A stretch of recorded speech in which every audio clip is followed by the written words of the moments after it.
Future में एक ऐसा टाइम भी आएगा जब इस दुनिया में जहां हर जगह बुराई है, यूहन्ना कहता है एक टाइम आएगा जब धार्मिकता निवास करेगी।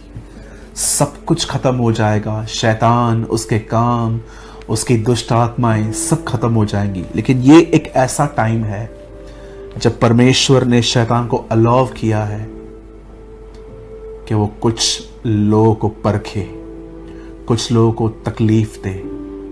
क्योंकि मैं आपको कहना चाहता हूं मेरे भाइयों, मेरी बहनों, थोड़ी सी तकलीफ सहना नरक जाने से बेहतर है। यीशु ने कहा आंख का निकलना बेहतर है, पर यह अच्छा नहीं है कि सब कुछ ठीक हो और हम नरक में चले जाएं। आप जानते होंगे यीशु ने व्यभिचार के लिए क्या कहा, अगर तेरी आंख तुझे ठोकर खिलाती है तो निकाल के फेंक दे, अंधा होके स्वर्ग में आ। यीशु क्या कहना चाहता था, नरक जाने से बेहतर है अपनी एक आंख खो देना। यीशु ये नहीं कह रहा था कि अगर आपकी आंख व्यभिचार करवाती है तो उसे निकाल कर फेंक दे। वो आपको समझाना चाह रहा था कि नरक कितना खतरनाक है। कई सारे लोग सोचते हैं कि नरक में सिर्फ एक आग की झील है, एक नदी है जहां में आग बहती रहती है, वहां एक कीड़ा है। लेकिन मैं आपको बताना चाहता हूं सबसे खतरनाक और सबसे गंदी चीज वहां क्या है। मेरे भाइयों, मेरी बहनों, नरक एक ऐसी जगह है जहां पर प्रभु की दया नहीं है। एक बार इंसान अगर वहां से चला जाए, अगर एक बार इंसान वहां पर अंदर आ जाए, वो खुदा से कितनी भी माफियां मांगे, कितना भी पुकारे, उसकी कोई पुकार प्रभु तक नहीं पहुंचती। मैं रिसेंटली लूका पढ़ रहा था। धनवान वहां पर पहुंचा और वहां से इब्राहिम को कहता है लाजर को मेरे घर भेज, मेरे भाई हैं। उन्हें गवाही दे जाके कि नरक एक जगह है, मन फिराएं वो लोग ताकि यहां ना आए। आप जानते हो हेल से इन दिनों में एक मैसेज आ रहा है यहां मत आओ। नरक से इन दिनों में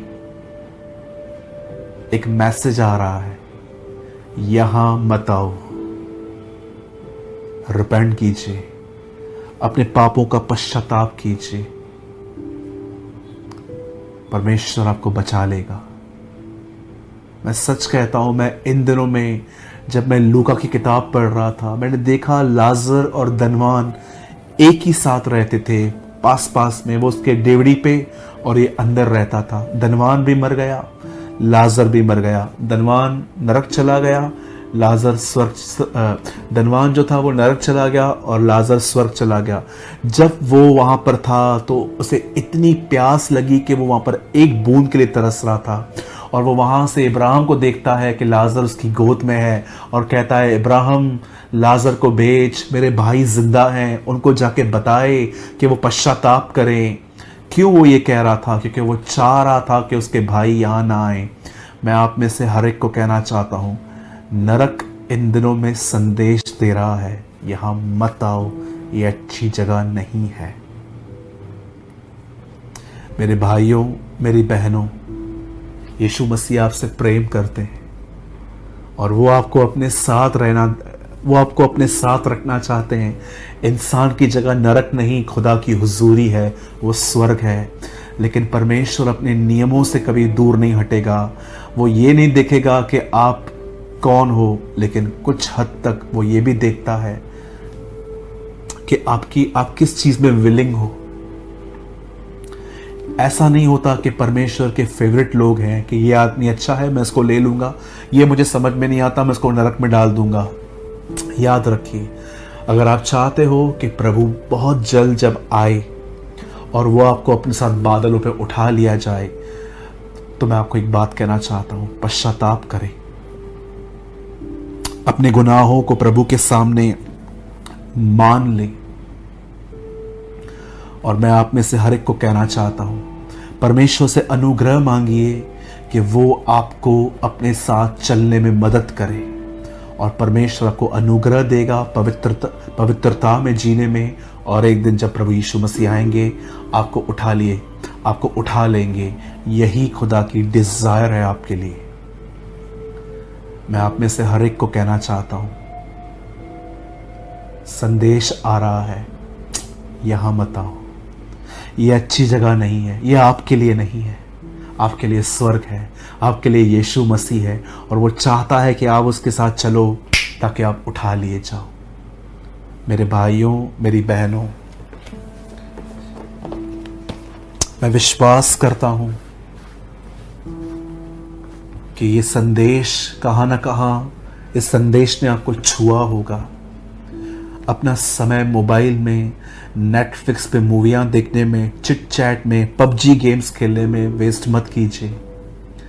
हर चीज़ को एक प्रॉपर प्लेस दीजिए। हर चीज़ का एक टाइम है। आप कुछ टाइम तक गेम खेल रहे हैं, इट्स ओके। आप अपने दोस्तों से कुछ टाइम तक चैट कर रहे हैं, नो प्रॉब्लम। अगर आपने अपने आप को थोड़ा फ्रेश करने के लिए थोड़ी टीवी देख ली, नो प्रॉब्लम। लेकिन ये देखिए, कहीं ऐसा तो नहीं है कि अब ये बातें आप पे हावी हो रही हैं और आपको ठंडा कर रही हैं और आपको खुदा से दूर कर रही हैं। याद रखिएगा, छोटी छोटी लोमड़ियां पूरी दाग की बारी को नाश कर देती हैं। जो चीज आपको गुलाम बना रही है, अच्छा होगा उस चीज को आप गुलाम बना दो, नहीं तो एक टाइम ऐसा आ जाएगा कि आप उसके वश में आ जाओगे और आप चाहकर भी कुछ चीज़ों में अपने मन को नहीं निकाल पाओगे। मैं आप में से हर एक को इनवाइट करता हूँ, खुदा आपका वेट कर रहा है। वो चाहता है कि आप उसके पास लौट आए। मैं सारी बातों के लिए प्रभु को महिमा देता हूँ। यदि आपको ऐसा लग रहा है कि आपने अपना समय बहुत हद तक इन दिनों में बर्बाद किया है और अब आपके अंदर प्रभु के प्रति भूख और प्यास भी नहीं है, तो आज मैं आपके लिए दुआ करना चाहता हूँ। मैं चाहता हूँ आप अपने हाथों को फैलाइए। मेरा ये ईमान है कि खुदावन, मैं जब दुआ करूँगा वो ज़रूर आपको स्पर्श करेगा।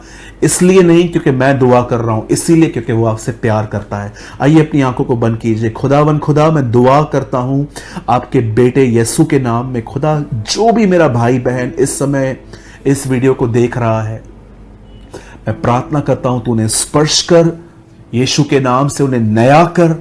और प्रार्थना करता हूं खुदावन, तुझे जानने और समझने की भूख और प्यास दे खुदा। और मैं दुआ करता हूं प्रभु जी, आज के संदेश को वो समझ पाए प्रभु। मैं आपको प्रभु सारी महिमा देता हूं। मैं विश्वास करता हूं कि आप इस समय अपने लोगों को छू रहे हैं, उनके अंदर से हर प्रकार की गंदगी को निकाल रहे हैं, उन्हें पवित्र आत्मा का बपतिस्मा दे रहे हैं। और प्रभु मैं विश्वास करता हूं कि इस समय कुछ लोग हैं यहां पर जो इस समय इस वीडियो को देख रहे हैं। खुदावन, आप बड़े सामर्थी तौर पे आप उनको छू रहे हैं। मैं ये बिलीव करता हूं प्रभु। प्रभु मैं दुआ करता हूं कि आज से मेरे जो भाई बहन ये वीडियो देख रहे हैं, आज के बाद ये अपने अभिलाषाओं के अनुसार नहीं लेकिन तेरी मर्जी से जिंदगी जिएंगे। मैं सारी महिमा आदर में आपको देते हुए खुदावन इस दुआ को यीशु के नाम में मांगता हूं। आमीन एंड आमीन।